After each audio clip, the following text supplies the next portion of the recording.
الحمد لله رب العالمين والعاقبة للمتقين والصلاة والسلام على سيد الأنبياء والمرسلين أما بعد قال النبي صلى الله عليه وسلم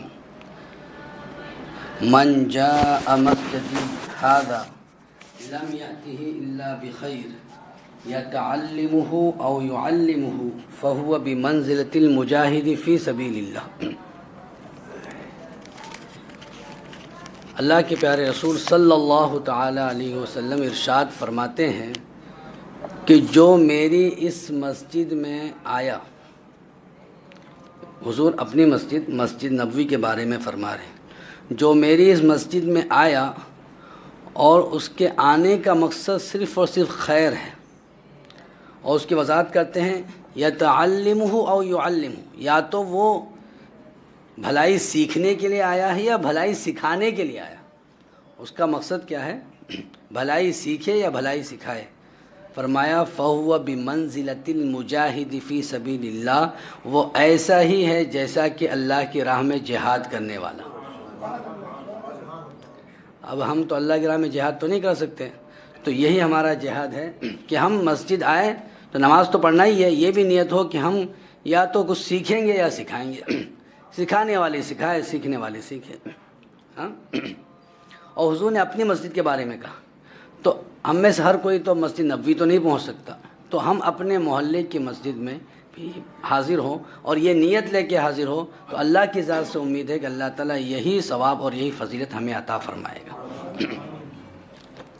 گزشتہ ہفتے جو نماز کا 5واں فرض ہے سجدہ کرنا، اس سے متعلق بہت ساری باتیں ہوئی کہ نماز کے ہر رکعت میں 2 مرتبہ سجدہ کرنا فرض ہے، اور سجدے میں کس طرح سے آپ جائیں گے، پہلے کیا رکھیں گے، پھر کیا، اور سر کیسے اور کہاں رکھنا ہے، پیشانی کو کس طرح سے جمانا ہے، اور صرف پیشانی ہی نہیں، ناک کی ہڈی بھی جمانا ہے، اور سجدے میں پاؤں کی انگلیاں کیسی ہوگی، ہاتھوں کی انگلیاں کیسی ہوگی، اور پھر آپ جب سجدہ کریں گے تو آپ کی رانیں، پنڈلیاں، بازو، پیٹ یہ کیسے ہوں گے، کس طرح سے ہوں گے، کلائیاں اور کوہنیاں کس طرح سے ہوں گی، اور نظر کہاں ہوگی، وغیرہ وغیرہ، یہ ساری باتیں گزشتہ ہفتے بیان ہوئی۔ اب آج جو ہے سجدے میں ہونے والی غلطیاں کیا ہے وہ بتائی جائے گی، اور اس سے پہلے عورتوں کا سجدہ کس طرح سے ہو اس کی تھوڑی وضاحت کر دی جاتی ہے، کیونکہ بتایا گیا کہ عورتوں کی جو نماز ہے وہ کچھ مختلف ہے مردوں سے، پوری تو نہیں لیکن کچھ مختلف ہے۔ سجدہ جو کرتے ہیں، سجدہ بھی عورتوں کا مردوں کی طرح نہیں ہوگا کہ مردوں کی طرح عورتیں سجدہ کرے گی تو اس میں بے پردگی ہے، تو عورتیں سجدہ یوں کریں کہ وہ سمٹ کر سجدہ کریں۔ اور سمٹنا کیا ہے کہ بازو کو کروٹ سے ملائے، پیٹ کو ران سے، ران کو پنڈلیوں سے، اور پنڈلی کو زمین سے ملا دیں، یعنی مرد کے بالکل خلاف۔ مرد جو ہے یہ اپنے بازو کو کروٹ سے جدا رکھتا ہے، عورت ملائے گی۔ مرد جو ہے پیٹ ران سے جدا رکھتا ہے، لیکن عورت کا پیٹ ران سے ملا رہے گا۔ مرد کی ران پنڈلی سے جدا ہوتی ہے، عورت کی ملی رہے گی۔ ہماری پنڈلی زمین سے اونچی رہتی ہے، اس کی زمین سے لگی رہے گی، ہے نا، اتنا سمیٹ کے کرے گی۔ اور ہم جب سجدہ کرتے ہیں تو ہماری ہتھیلی تو زمین پہ ہوتی ہے، یہ کلائیاں زمین سے اونچی ہوتی ہے۔ عورتیں سجدہ کرے گی تو کلائیاں زمین پر رکھے گی، ایسے بالکل ہتھیلی اور کلائی سب زمین پہ ہوگی۔ ہاں، تو کوہنیاں اور کلائیاں سب وہ زمین پہ بچھا دے۔ عورتیں سجدے میں اپنے دونوں پاؤں دائیں طرف نکال لیں، اور وہ پیروں کو کھڑا نہ کرے، اور نہ ہی انگلیوں کے پیٹ قبلہ رخ کرے۔ اس کو یوں کرنا ہے کہ اپنے دونوں پیر دائیں طرف نکال دے گی، اور اپنی بائیں سرین پر بیٹھے گی، اور بیٹھنا تو بیٹھے گی، اور سجدہ کرنا ہے تو وہ سجدے میں جائے گی، اور اس کے دونوں پیر سجدہ کرتے وقت بائیں طرف نکلے ہوئے ہوں گے۔ ہاں، پیروں کو وہ کھڑا نہیں کرے گی مردوں کی طرح، اور پیروں کی انگلیوں کی رخ قبلہ کی طرف نہیں کرے گی۔ سمجھ گئے آپ؟ تو یہ عورتوں کا سجدہ ہے، اس طرح سے وہ سمیٹ کر سجدہ کرے گی، ٹھیک ہے۔ اب ہم آتے ہیں سجدے میں جو اکثر حضرات غلطیاں کرتے ہیں۔ تو دیکھیے، کچھ غلطیاں تو ایسی ہوتی ہیں جس کی وجہ سے سجدہ ہوتا ہی نہیں، اور جب سجدہ نہیں ہوا تو آپ کی نماز بھی نہیں ہوگی۔ کچھ غلطیاں ایسی ہوتی ہیں کہ واجب ترک ہوتا ہے، جس کی وجہ سے نماز مکروہ تحریمی ہوتی، واجب الاعادہ ہوتی۔ کچھ غلطیاں ایسی ہے کہ جس کی وجہ سے سنت ترک ہوتی ہے، اور سنت جب ترک ہوتی ہے تو ثواب میں کمی آتی ہے نا۔ تو ہمیں چاہیے کہ ہم ایسی نماز پڑھیں کہ ہماری نماز بھی ہو، ہمارا کوئی واجب بھی نہ چھوٹے، نماز میں نقصان بھی نہ آئے کہ دوبارہ پڑھنی پڑے، اور ہماری نماز ایسی ہو کہ ہمیں نماز کا پورا پورا ثواب ملے، کوئی سنت بھی نہ چھوٹے۔ تو دیکھیے بعض حضرات یہ کرتے ہیں کہ جب سجدے میں جانا ہوتا ہے تو کھڑے کھڑے اللہ اکبر کہہ دیتے پھر سجدے میں جاتے، یعنی اللہ اکبر کہہ دیا پھر سجدے میں چلے گئے، یا کچھ جھکا اللہ اکبر مکمل کر لیا پھر سجدے میں گئے۔ طریقہ صحیح یہ ہے کہ جب جھکنا شروع کرے اللہ اکبر کہنا شروع کرے، اور سجدے میں پیشانی رکھتے رکھتے آپ اللہ اکبر پورا کر لیں، یعنی جھکنا شروع کرے تو آپ کی تکبیر شروع ہو، اللہ اکبر شروع ہو، اور سجدے میں پہنچ جائے تو اللہ اکبر ختم ہو، یہ طریقہ ہے۔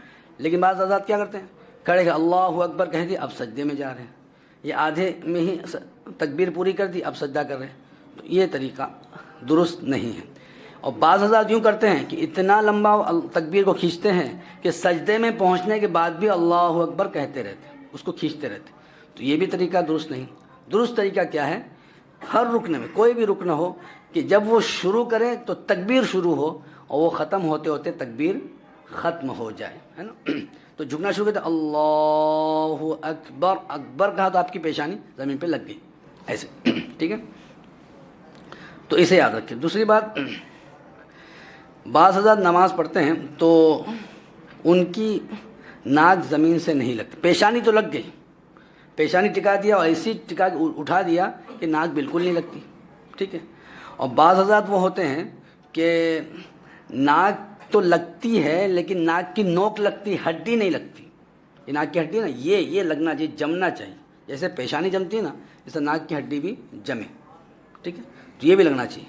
تو اگر ناک بالکل نہ لگی یا ناک کی صرف نوک لگی، یہ ہڈی نہ دبی، تو پھر نماز کیا ہوگی، مکروہ تحریمی واجب الاعادہ ہوگی۔ جب مکروہ تحریمی ہوگی تو نماز کو کیا دوبارہ لوٹانا واجب ہوگا۔ تو یہ نماز میں ایسا نقصان ہے کہ جس کی وجہ سے نماز کو لوٹانا واجب ہوتا ہے۔ تو یہ دھیان رکھیے آپ کہ ناک کی ہڈی آپ کی لگ رہی کہ نہیں، عموماً لگتی ہے، لیکن جو بے احتیاطی کریں گے، جو پیشانی اٹھا دیں گے تو پھر ان کی ناک ہی نہیں لگے گی، یا ناک لگے گی تو نوک لگے گی، اور برابر سجدہ کریں گے آپ تو پھر وہ ناک کی ہڈی بھی لگے گی۔ اب بعض حضرات جو چشمہ پہنتے ہیں تو چشمہ پہن کے سجدہ کریں گے تو وہ چشمے، بعض اوقات ایسا ہوتا ہے کہ چشمے کی وہ جو ہوتی ہے ڈنڈی، اس کی وجہ سے وہ ناک نہیں دبا پاتا، دباؤں گا تو یہ مجھے تکلیف ہوگی، تو چشمہ پہن کے سجدہ نہ کرے، یا پھر پہنے ہو تو چشمہ اس طرح سے ہو کہ دبانے سے ناک بھی دب جائے اور چشمے کی وجہ سے اسے کوئی تکلیف بھی نہ ہو، تو اس طرح کا چشمہ ہے تو کوئی حرج نہیں۔ لیکن چشمہ اس طرح سے ہے کہ وہ اگر ناک کو دباتا ہے تو تکلیف ہوتی ہے تو وہ ناک ہی نہ دبائے، اور وہ پیشانی کو اٹھا دے کہ ناک لگانی نہ پڑے، یا صرف ناک کی نوک لگے، ناک کا کچھ حصہ لگے، ہڈی نہ دبے، تو ایسی صورت میں نماز مکروہ تحریمی ہوگی۔ اس لیے بہتر یہ ہے کہ وہ چشمہ نکال کے سجدہ کرے، ٹھیک ہے۔ اور اگر چشمہ پہن کے اور سجدہ صحیح طریقے سے کر سکتا ہے کہ پیشانی بھی جم رہی ہے اور ناک کی ہڈی بھی جم رہی ہے تو کوئی حرج نہیں ہے۔ اب بعض حضرات سجدے میں جاتے ہیں تو کیا کرتے ہیں، پہلے ہاتھ رکھ دیتے ہیں پھر گھٹنے رکھتے ہیں، تو یہ بھی سنت طریقے کے خلاف ہے۔ سنت یہ ہے کہ جب آپ سجدے میں جائیں تو سب سے پہلے آپ کے گھٹنے زمین پر ہوں، پھر ہاتھ، پھر ناک اور پھر پیشانی، یہ ترتیب ہے۔ میں نے بتایا ترتیب نا، جیسے نیچے سے اعضاء ہے تو نیچے سب سے پہلے کیا گھٹنے ہیں، پھر کیا ہے ہاتھ ہے، پھر کیا ہے ناک ہے، پھر پیشانی۔ تو سجدے میں جب جائیں آپ تو پہلے آپ کی کیا لگے، دونوں گھٹنے۔ اچھا، دونوں گھٹنے بھی ایک ساتھ لگنا چاہیے، یہ ایک سنت ہے الگ۔ اگر ایک ساتھ نہیں لگ سکتے ہیں تو پہلے دائنا رکھے پھر بایاں رکھے، ہے نا۔ لیکن کوئی عذر نہیں ہے تو دونوں گھٹنے ایک ساتھ رکھیں، گھٹنے رکھے، اس کے بعد دونوں ہاتھ کے بعد پھر دونوں ہاتھوں کے درمیان چہرہ رکھنا ہے، تو چہرے میں پہلے ناک رکھنا ہے پھر پیشانی، ہے نا۔ تو سب سے پہلے کیا گھٹنے ہیں۔ اب بعض حضرات کیا کرتے ہیں، ان کو کوئی عذر نہیں ہوتا اور بغیر عذر کے پہلے ہاتھ ڈال دیتے ہیں اور پھر گھٹنے رکھتے ہیں، تو یہ سنت کے خلاف ہے نا۔ اور اگر کوئی عذر ہے، کسی کو کمر میں تکلیف ہے یا پیر میں ایسی تکلیف ہے جس کی وجہ سے وہ پہلے دونوں گھٹنے نہیں رکھ سکتا، اسے تکلیف ہے، تو اس تکلیف اور عذر کی وجہ سے ایسا کر سکتا ہے کہ پہلے وہ ہاتھ رکھ دے پھر گھٹنے رکھے۔ تو جب تک یہ تکلیف ہے تب تک وہ ایسا کرے، جب تکلیف دور ہو جائے تو پھر وہ جیسے سنت طریقہ ہے اس طرح کرے کہ حضور صلی اللہ علیہ وسلم جب سجدہ کرتے تو پہلے دونوں گھٹنوں کو رکھتے پھر ہاتھوں کو رکھتے، ٹھیک ہے۔ اب بعض حضرات جو ہے سجدے میں جاتے ہیں تو انگلیاں اپنی جو ہے نا وہ پھیلا کے رکھتے ہیں اس طرح سے. تو سنت طریقہ یہ ہے کہ سجدے میں آپ کی ہاتھوں کی انگلیاں سب ملی ہوئی ہو, یہ سنت ہے. اور یہ بتایا, اس سے پہلے بتایا جا چکا ہے کہ سجدے میں ہاتھوں کی انگلیاں بالکل ملی ہوگی اور رکوع میں بالکل کھلی ہوگی, اور دوسرے وقتوں میں اپنی حالت پہ ہوگی, نہ ملی ہوئی نہ بالکل کھلی ہوئی, اپنی حالت پہ ہوگی. تو سجدے میں آپ کو انگلیاں کیسے رکھنا ہے؟ ملی ہوئی رکھنا ہے. لیکن آپ دیکھتے بہت سارے حضرات کو ہم دیکھتے ہیں کہ ان کی انگلیاں کھلی ہوتی ہیں, تو کھلی نہیں رکھنا, یہ ترک سنت ہوگا. ترک سنت ہوگا, نماز تو ہو جائے گی لیکن ثواب میں کمی آئے گی, ہے نا. اور طریقہ سنت کے خلاف ہے. تو کیسی رکھیں آپ؟ انگلیاں ملی ہوئی رکھیں. اور ایک بات اور بھی یاد رکھیں کہ وہ ہاتھوں کی انگلیوں کے رخ قبلہ کی طرف ہو. تمام یہ ہتھیلی آپ کی بچھی ہو زمین پر, انگلیاں ملی ہو, اور ہاتھوں کی انگلیوں کے رخ کیا ہو؟ قبلہ کی طرف. یہ تو اگر جب آپ دھیان دیں گے تب ہوگا, ورنہ اکثر لوگ کرتے سے تو ایسی ان کی انگلیاں ہوتی, ایسی اس طرف, تو ایسی نہیں, یہ ان کے رخ قبلہ کی طرف ہو. یہ تھوڑی مشق اور پریکٹس کے بعد ہی آئے گا آپ کو. آپ سمجھیں ہو رہا ہے, لیکن آپ دیکھیے سجدے میں جانے کو سر اٹھا کے دیکھیے تو آپ کی انگلیاں ایسی ہوگی. سیدھی انگلی رکھنے کے لیے آپ کو تھوڑا سا ہاتھ کو ایسے ترچھا کرنا پڑے گا, کیونکہ ہاتھ اس طرح سے ہے. تو آپ پریکٹس کریں گے تو یہ ہو جائے گا. تو بہرحال بتانا یہ کہ سجدہ کرتے وقت آپ کی ہتھیلی زمین پر بچھی ہو, انگلیاں سب ملی ہوئی ہو, بالکل ملی ہو ایک دوسرے سے, اور ان کے رخ قبلہ کی طرف ہو, غیر قبلہ کی طرف نہ ہو. اچھا, اب پیروں کا معاملہ بڑا اہم ہے, اور بہت سارے حضرات اس میں غلطیاں کرتے ہیں, بالکل ان کو احساس ہی نہیں, یا تو جانتے نہیں یا پھر لاپرواہی اور غفلت برتتے ہیں. سجدے میں 10 انگلیوں میں سے ایک انگلی کا پیٹ زمین پہ لگنا فرض ہے. اتنا نہیں کیا تو سجدہ ہوگا ہی نہیں. اور دونوں پیروں میں سے ہر پیر کی 3 انگلیوں کا پیٹ لگنا اور ان کا رخ قبلہ کی طرف ہو, یہ واجب ہے. پیٹ یہ کہتے ہیں, جیسے اگر مان لیجیے پیر کی انگلی تو یہ ناخن کے پیچھے والے حصہ یہ پیٹ ہے, تو یہ جو انگلی پیر کی انگلی میں جو حصہ, یہ نرم حصہ, یہ پیٹ ہے. یہ زمین پہ لگے اور انگلی اتنی مڑے کہ اس کا رخ قبلہ کی طرف ہو جائے. تو ہر پیر کی 3 انگلی کا لگنا کیا ہے؟ واجب ہے. تو اگر یہ 3 نہیں لگی, ایک پیر کی 3 لگی, دوسری پیر کی 3 نہیں, ایک ہی لگی, 2 لگی, یا ہر پیر کی 2 لگی, تو واجب ادا نہیں ہوگا. تو جب واجب ادا نہیں ہوگا تو نماز واجب الاعادہ ہوتی ہے, وہ نماز ایسی ناقص ہوتی ہے کہ اللہ کی بارگاہ میں قبول نہیں, اسے دوبارہ پڑھنا واجب ہوتا. ٹھیک ہے. تو اس لیے, اور سنت طریقہ اپنا, سنت طریقہ کیا ہے کہ 10 انگلیاں اس طرح زمین پہ لگے کہ ان کے پیٹ زمین پہ لگے اور ان کا رخ قبلہ کی طرف ہو, ہے نا. تو یہ سنت طریقہ ہے. تو کوشش اس کی کریں. لیکن اگر آخری کی چھوٹی انگلی اگر نہیں لگ رہی کسی وجہ سے, تو 4 انگلی تو لگ ہی جاتی ہے, تو اتنی تو ضرور لگائیں.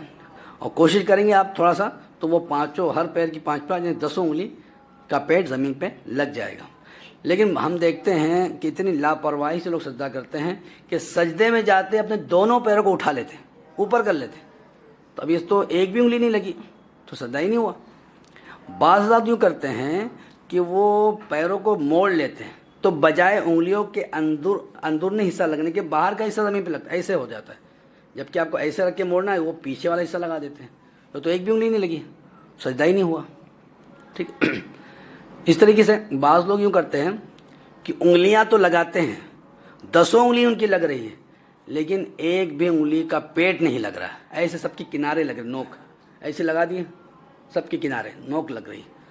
تو انگلیوں کی نوک زمین پہ لگے, اس سے سجدہ نہیں ہوتا, پیٹ لگنا چاہیے, ہے نا. اور ہر پیر کی کم سے کم 3 انگلیوں کو پیٹ لگنا چاہیے. تو یہ ایک چوتھی بات یہ ہوتی ہے کہ بعض لوگ جو انگلیوں کے پیٹ تو لگاتے ہیں, لیکن صرف انگوٹھا لگا, اس پیر کا انگوٹھا اس پیر کا انگوٹھا لگا, تو یہ تو ایک انگلی ہوئی. یا پھر انگوٹھے کے بغل والی انگلی 2 لگائی, اس میں بھی 2 اس میں بھی 2, تب بھی واجب ادا نہیں ہوا. ابھی بھی آپ کی نماز واجب الادا ہے. جب جا کے داہنے پیر کی بھی 3 انگلی کم از کم زمین پر اس طرح لگے کہ ان کا پیٹ زمین پہ لگے اور قبلہ رخ ہو, اور دوسرے پیر کی بھی 3 انگلی کا پیٹ زمین پہ لگے, تب جا کے آپ کا واجب ادا ہوا. اب آپ کی نماز درست ہے. اب بھی سنت میں کمی, اب ثواب میں کمی ہوگی لیکن نماز ہو گئی. اور جب 10 انگلی لگائیں گے تو سنت ادا ہوگی, پورا ثواب ملے گا. 4 انگلی لگیں گی تب بھی نماز ہو گئی, اور 5 پر لگیں گی تب تو بدرجہ اولا سنت ادا ہوگی, ہے نا. لیکن 3 سے کم لگی کہ ہر پیر کی ایک ایک انگلی لگی تو فرض ادا ہوا، واجب ادا نہیں ہوا. دو دو لگی، فرض ادا ہو گیا، واجب ادا نہیں ہوا. جب تین تین ہر پیر کی لگے گی تب جا کے واجب ادا ہوگا. اب آپ کی نماز واجب الادا نہیں ہوگی، اب ہوگی نماز. سمجھ گئے؟ تو اس بات کا خیال رکھیں، اور اکثر لوگ اس سے غافل ہیں. سمجھ گئے آپ؟ اب بعض لوگ سجدہ کرتے ہیں تو اپنے ہاتھوں کے اوپر سجدہ کرتے ہیں، ایسے ہاتھ رکھتے ہیں اس پہ سجدہ کرتے ہیں، دیکھا ہوگا. تو یہ مکروہ ہے بغیر عذر کے. اگر کوئی عذر نہیں ہے آپ کے پاس تو اس طرح سجدہ کرنا مکروہ ہے. عذر کیا ہو سکتا ہے؟ جیسے آپ جہاں سجدہ کر رہے ہیں وہ زمین یا تو بہت ٹھنڈی ہے کہ آپ سجدہ کریں گے تو پیشانی میں ٹھنڈک لگے گی، تو اس وجہ سے آپ ہاتھ رکھ رہے ہیں کہ ہاتھوں میں سجدہ کر رہے ہیں. یا پھر زمین بہت گرم ہے کہ پیشانی جلے گی، اس وجہ سے آپ ایسا کر رہے ہیں. تو اس طرح سے کوئی عذر ہو جس کی وجہ سے آپ ہاتھوں کو رکھ رہے ہیں، اس پر پیشانی رکھ رہے ہیں، تو حرج نہیں، تب تو آپ کا سجدہ صحیح ہو گیا. لیکن اگر کوئی عذر نہیں، آپ یوں ہی ہاتھ رکھتے ہیں اور ہاتھ کے اوپر سجدہ کر رہے ہیں، تو یہ کیا ہے؟ مکروہ ہے. لہذا اس سے بچنا چاہیے. تو یہ میں نے غلطیاں بتائی کہ سجدہ کرنے میں اس طرح کی غلطیاں کرتی ہیں. اس میں بعض وہ غلطیاں ہیں جیسے پیروں کی انگلی بالکل نہ لگانا یا ان کی نوک لگانا. یہ وہ چیز ہے جس سے سجدہ ہوتا ہی نہیں، نماز ہی نہیں ہوئی. اور ایک انگلی یا دو انگلی ہر پیر کی لگائی تب تو فرض تو ادا ہوا، واجب ادا نہیں ہوا. نماز واجب الادا ہوتی ہے نا. اور ناک کی ہڈی نہ لگائیں، اس سے نماز واجب الادا ہوتی ہے. تو بعض چیزیں وہ ہیں جن سے نماز واجب الادا ہوتی ہے، اس کا دوبارہ پڑھنا واجب ہوتا ہے. نہیں پڑھیں گے تو نماز ناقص رہے گی، ہے نا. اور ناقص رہے گی تو یہ وہ نمازیں ہیں جن کے بارے میں کہا گیا کہ بندہ نماز پڑھتا ہے اس کی نماز اس کے منہ پہ مار دی جاتی ہے. کیوں؟ قبول ہی نہیں ہوئی، اس نے اس طرح سے پڑھی کہ واجب چھوڑ دیا، ہے نا. تو اس طرح سے نماز واجب نہیں چھوڑنا چاہیے، اور سنتیں چھوڑیں گے تو آپ کے ثواب میں کمی آئے گی، ہے نا. تو جو طریقہ بتایا گیا ہے اس طریقے کے مطابق آپ سجدوں کا ادا کریں. اب اس کے بعد جلسے کا بیان. انہیں دو سجدوں کے درمیان جو ہم تھوڑی دیر بیٹھتے ہیں، اس بیٹھنے کو نماز کی اصطلاح میں جلسہ کہتے ہیں، ہے نا. وہ جلسہ نہیں جو اسٹیج لگا کے علماء بیٹھتے ہیں اور لوگ بیٹھتے ہیں تو اس کو کہ وہ جلسہ نہیں، وہ بہت لمبا ہوتا ہے. وہ بھی بیٹھک ہے، یہ بھی بیٹھک ہے، لیکن تھوڑی دیر کے لیے وہ لمبی ہے. اس کو بھی جلسہ اسی لیے کہتے ہیں کہ اس میں سب بیٹھتے ہیں، علماء بھی بیٹھے ہیں، عوام بھی بیٹھی ہے. لیکن علماء اسٹیج پہ، عوام نیچے ہیں، اور اس میں بھی بیٹھنا ہوتا ہے، لیکن اس میں تھوڑی دیر بیٹھنا، اس میں لمبا بیٹھنا. تو یہ جو جلسہ ہے یہ نماز میں واجب ہے نا. اگر کوئی نہیں بیٹھا، یعنی سجدے سے اٹھا فوراً چلا گیا، بیٹھا ہی نہیں، تو یہ واجب چھوڑنے کی وجہ سے پھر اس کی نماز واجب الادا ہوگی، ہے نا. اس سے متعلق کچھ مسائل ہے، کیسے بیٹھنا ہے، انگلیاں کیسے رکھنا ہے، وغیرہ وغیرہ. انشاءاللہ وہ آئندہ ہفتے میں اس کو بیان کروں گا، اور اس کے علاوہ بھی اور کچھ باتیں وہ بھی بیان کی جائے گی. اب اس سے متعلق آپ کے ذہن میں اگر سوالات ہو تو آپ پوچھ سکتے ہیں. آپ نے کہا کہ واجب چھوٹ جائے گا تو واجب ہوگی، نماز دونوں واجب ہے، فرض نہیں ہے. مطلب یہ کہ نہیں ادا کرے گا تو چلے گا، یہ مطلب یہ ہوا نا؟ گنہگار ہوگا، سخت گنہگار ہوگا. واجب چھوڑنے والا گنہگار ہوتا ہے. لیکن فرض بھی مطلب دہرانا ضروری ہے، اس کا مطلب یہی ہوا. لیکن نماز دو، ایک ہے نماز کا ہونا ہی نہیں کہ ہوئی نہیں، اور ایک ہے نماز ناقص ہوئی، ہے نا. تو جو نماز ہوئی نہیں اس کو تو پڑھنا ہی ہے، اور جو نماز ناقص ہوئی کہ اس طرح سے ادا ہوئی کہ اس میں واجب چھوٹ گیا تو اس کا لوٹانا واجب ہے، یعنی نہیں لوٹائے گا تو گنہگار ہوگا. یہ کہ اس کے ذمے ساقط ہو گئی. ساقط ہونے کا مطلب یہ ہے کہ جس نے ظہر پڑھی اور اس طرح سے پڑھی کہ اس کا کوئی واجب چھوٹ گیا، ٹھیک ہے نا، تو ظہر اس کے ذمے ساقط ہوگی. اب ظہر کی اسے قضا نہیں کرنی، لیکن اس کا لوٹانا اس پر واجب بمانا یہ ہے کہ اگر نہیں لوٹائے گا تو وہ گنہگار ہوگا. ٹھیک ہے.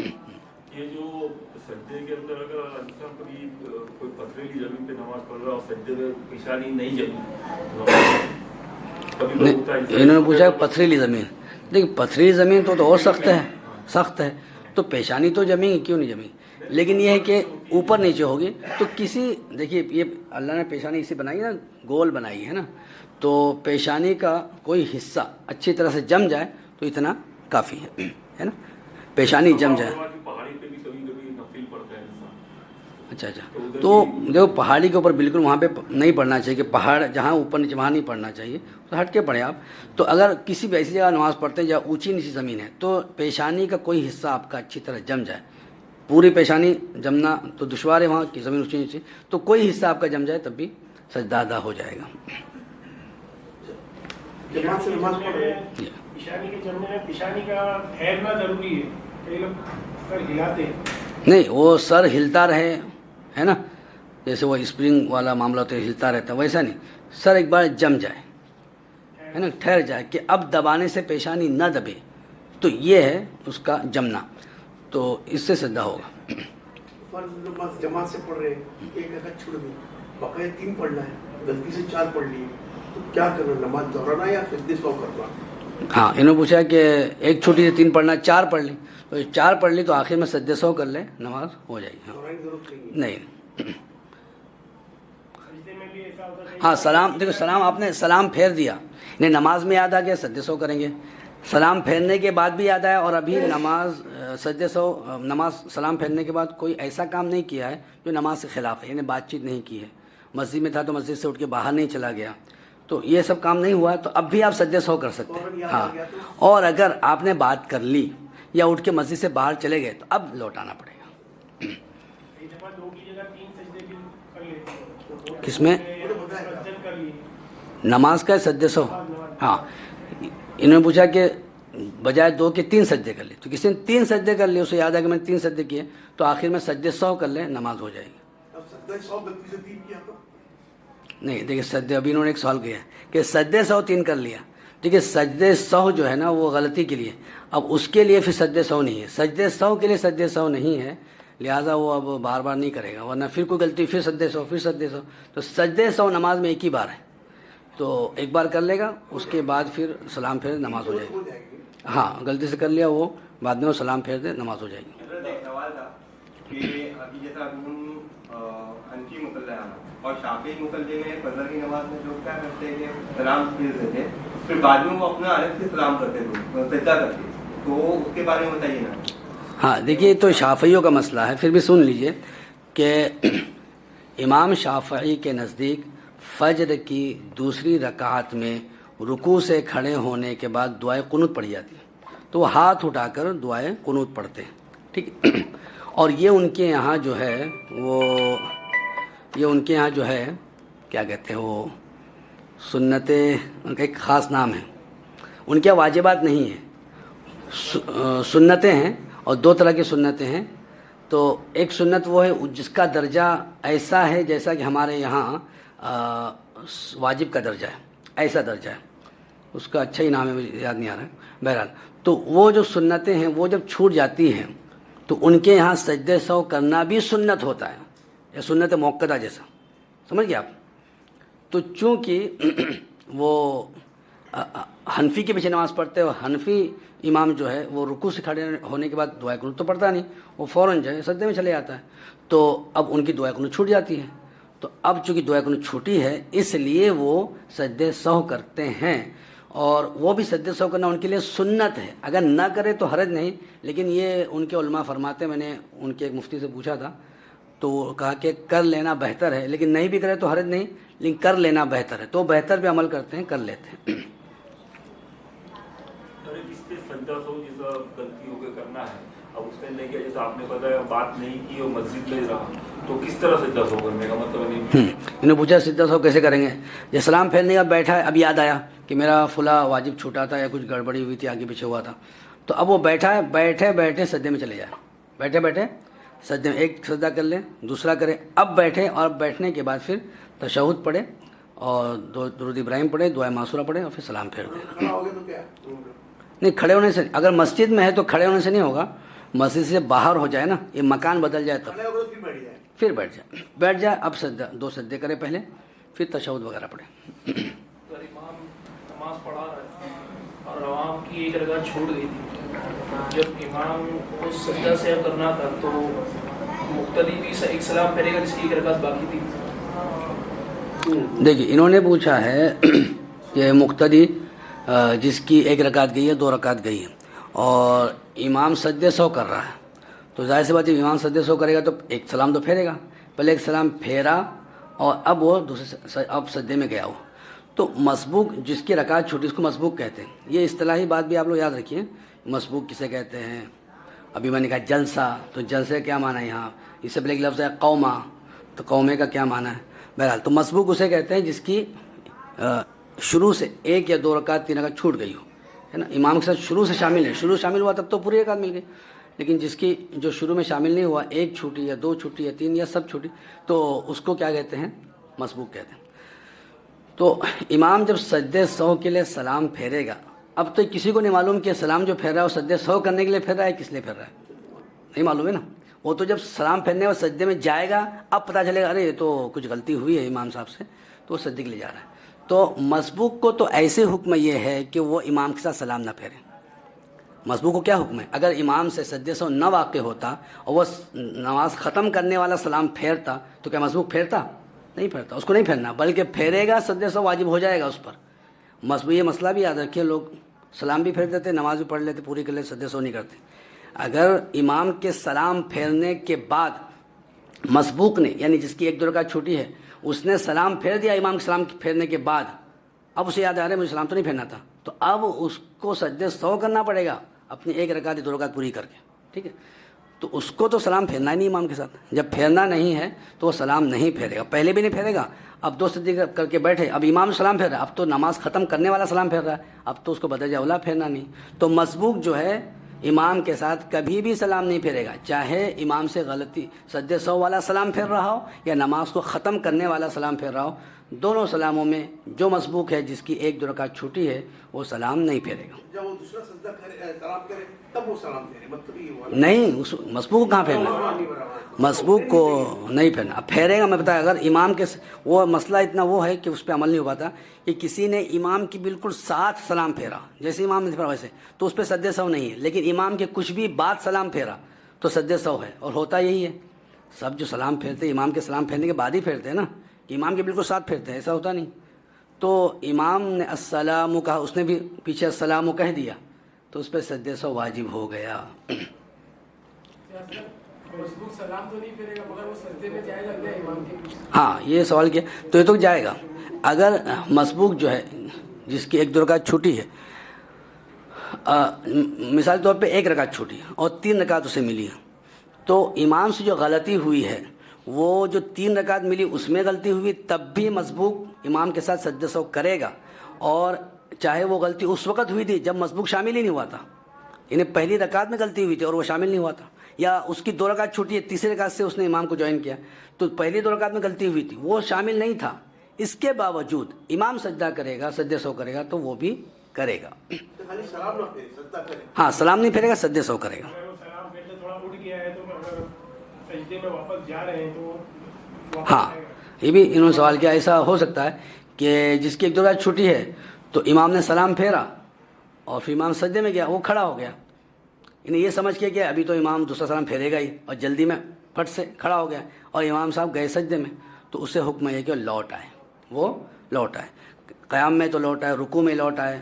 ہاں اس نے اگر اتنی جلدی وہ ایک رکعت اور پڑھ کے سجدہ کر لیا اب نہیں لوٹنا اسے, لیکن جب تک کھڑا ہے رکوع میں ہے تو لوٹ آئے اور امام کے ساتھ سجدہ کریں.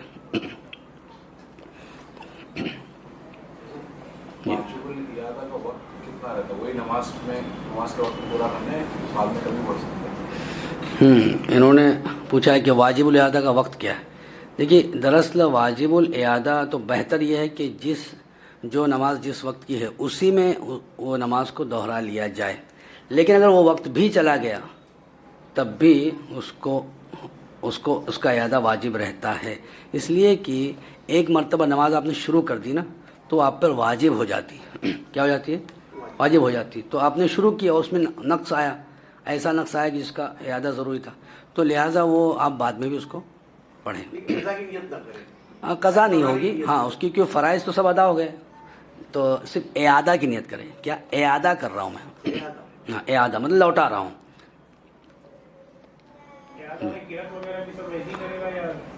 ہاں اعادہ میں بھی جو ہے نا تمام جو ہے فرائض واجبات سنت سب ادا کرے گا, ہے نا. وہ تو صرف قضا نماز کے لیے یہ رخصت دی گئی ہے کہ وہ 3 تسبیح کے بجائے 1 تسبیح پڑھے, ہے نا, اور تشہد کے بعد درود ابراہیم چھوٹا سا پڑھ لے, تو کوئی درود شریف پڑھ لے چھوٹی سی, کوئی چھوٹی سی دعا مانگ لے, جلدی سلام پھیر دے. تو وہ قضائے عمری کے لیے, قضا نماز کے لیے بھی نہیں, قضائے عمری, یعنی وہ نماز جن کے بارے میں ہم کو معلوم ہی نہیں کہ کب قضا ہوئی, اس کی تاریخ دن نہیں معلوم ہے تو قضاء عمری ہوتی ہے. جس کی تاریخ دن معلوم ہے تو پھر اس کو تو اسی نیت سے پڑھنا ہے آپ کو. فلاں دن کی فلاں تاریخ کی میری نماز وہ اس نیت سے پڑھنا ہے. اور جن کے بارے میں نہیں معلوم ہے تو پھر وہ قضاء عمری ہو جاتی ہے. پھر اس کی نیت آپ یوں کریں گے کہ جو میری سب سے پہلی قضا ہوئی، سب سے پہلے ظہر کی، سب سے پہلے فجر کی، اس طرح سے. یہ سجدے میں سبحان ربی الاعلیٰ 3 بار پڑھنا فرض ہے کہ 1 بار پڑھنا؟ نے پوچھا کہ سجدے میں سبحان ربی الاعلیٰ 3 مرتبہ پڑھنا فرض ہے 1 مرتبہ؟ ایک بھی مرتبہ پڑھنا فرض نہیں ہے. سبحان ربی الاعلیٰ پڑھنا فرض نہیں ہے. 3 مرتبہ پڑھنا سنت ہے، اور 3 مرتبہ سے کم پڑھا تو سنت ادا نہیں ہوگی. سنت 3 مرتبہ ہے. ہاں 1 مرتبہ سبحان اللہ کہنے کی مقدار ٹھہرنا یہ واجب ہے. سمجھ رہے فرق؟ سبحان ربی الاعلیٰ جو تسبیح ہے نا، اس کا کوئی سجدے میں گیا اور تھوڑی دیر ٹھہرا رہا اور ایک بار بھی سبحان ربی الاعلیٰ نہیں پڑھا، خاموش رہا اور سجدے سے اٹھ گیا، تب بھی سجدہ ہو گیا. سنت ترک ہوئی. کیا کہ 3 مرتبہ کہنا تھا وہ نہیں کہا اس نے. تو 1 یا 2 بار بھی کہے گا تو بھی اس کو ثواب ملے گا، سنت کا ثواب نہیں ملے گا. سمجھ میں؟ اور نہ کہے گا تب بھی سجدہ ہو جائے گا. ٹھیک ہے. لیکن ہاں میں بتا رہا ہوں. تو اب وہ لیکن سجدے میں گیا اور فوراً اٹھ گیا کہ اس 1 مرتبہ سبحان اللہ کہنے کے برابر بھی نہیں ٹھہرا تو یہ واجب ترک ہوا، نماز واجب الادا ہوگی. تو رکوع اور سجدے میں 1 مرتبہ سبحان اللہ اتنی دیر ٹھہرنا، سبحان اللہ پڑھا جائے اس مقدار میں ٹھہرنا، یہ واجب ہے. یہ کیا ہے؟ واجب ہے. اور 3 مرتبہ زیادہ اگر پڑھنا چاہتا ہے تو پڑھ سکتا ہے، لیکن جب بھی پڑھے تو وہ طاق پڑھے، یعنی 3 سے زیادہ پڑھنا ہے تو 5 بار پڑھے، یا پھر 7 بار پڑھے، یا پھر 9 بار پڑھے، اس طرح سے. اب اکیلے پڑھ رہے ہیں اور نفل نماز ہے تو آپ کو اختیار ہے، آپ پڑھیں اس کو. اور امام کے پیچھے ہیں تو جب امام سجدے سر اٹھا لے تو آپ بھی اٹھا لیجیے. پھر وہ طاق ہو یا جفت ہو، 4 ہی بار پڑھا اور امام نے اللہ اکبر کہہ دیا، آپ سر اٹھا لیجیے، ہے نا. اور وقت ہے تو 5 بار بھی پڑھ سکتے ہیں. غلطی ہو جائے درود ابراہیمی میں یا دعائے معصورہ میں تو پھر سجدہ سہو کرنا پڑے، کیا کرنا پڑے؟ لیکن پوچھا کہ تشہد کے بعد غلطی ہو گئی درود ابراہیم میں یا دعا میں، تو غلطی کس طرح کی؟ اگر غلطی یہ ہے کہ وہ بھول گیا کچھ، تو بھولنے کی وجہ سے پھر وہاں سجدہ سہو نہیں ہے. اس لیے کہ وہ یہ سنت ہے، درود پڑھنا سنت ہے. تو اس میں اگر کچھ بھول گیا، کوئی آدھا ہی پڑھا تو اس سے نماز ہو جاتی ہے نا. لیکن غلطی ایسی ہوئی جس سے معنی بدل جائے، ایسا کچھ پڑھا اس نے کہ جس سے معنی بالکل فاسد ہو جاتا ہے، ایسا پڑھا تب تو پھر نماز ہی نہیں ہوگی، تب تو نماز نہیں. تو ایسی غلطی اگر نہیں ہے اور کچھ بھول گیا، آدھا درود ابراہیم پڑھا آدھا بھول گیا تو نماز ہو جائے گی. سجدے سہو کی بھی ضرورت نہیں. سمینا ولمن حمیدہ کا مطلب بتا دیں تو سمجھ میں آئے گا کیا ہو رہا ہے. اچھا، نے پوچھا کہ رکوع سے اٹھتے وقت جو کہتے ہیں ہم سمیع اللہ لمن حمیدہ، اور اگر ہم اکیلے نماز پڑھ رہے تو اللہم ربنا لک الحمد یا ربنا ولک الحمد پڑھتے ہیں. اس کا مطلب کیا ہے؟ دیکھیے ہم اٹھتے ہیں رکوع سے تو کہتے ہیں سمیع اللہ لمن حمیدہ. اس کا مطلب ہے اللہ نے سن لیا اس کی جس نے اس کی تعریف کی. اللہ نے سن لیا. کس کو سن لیا؟ اس شخص کو سن لیا جس نے اس کی تعریف کی. اور پھر ہم پڑھتے ہیں اللہم ربنا لک الحمد، اے اللہ ہمارے رب تیرے ہی لیے تعریف ہے. تعریف ہے، حمد مانے تعریف، تیرے لیے ساری تعریف ہے، یہ بھی کہہ سکتے ہیں اے اللہ ہمارے رب تیرے ہی لیے ساری تعریف ہے نا. ہاں تو یہ ایک حصہ ہے انشاءاللہ، وہ میں یہاں لکھ دیتا ہوں کہ آخر میں پھر پوری نماز کا مطلب بھی بتایا جائے گا. اللہ اکبر سے لے کر سلام پھیرنے تک جو ہم پڑھتے ہیں اس کا کیا مطلب ہوتا ہے نا. اور تسبیحات کا کیا مطلب ہوتا ہے، یہ تسمیع و تحمید کا کیا مطلب ہوتا ہے، تشہد کا کیا مطلب ہوتا ہے، درود ابراہیم، دعائے معصورات، دعائے قنوت، سب کا مطلب انشاءاللہ بتایا جائے گا.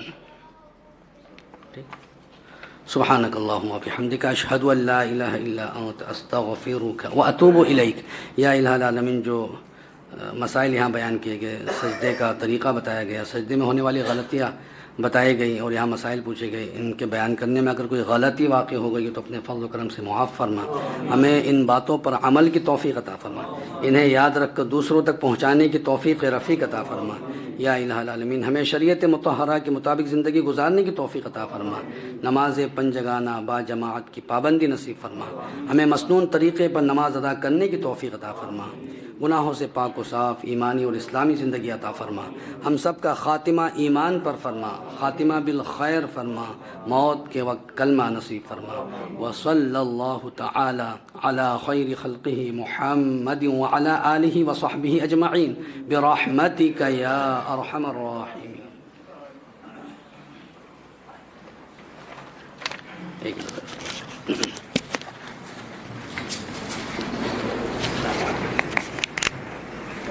دعا کی بات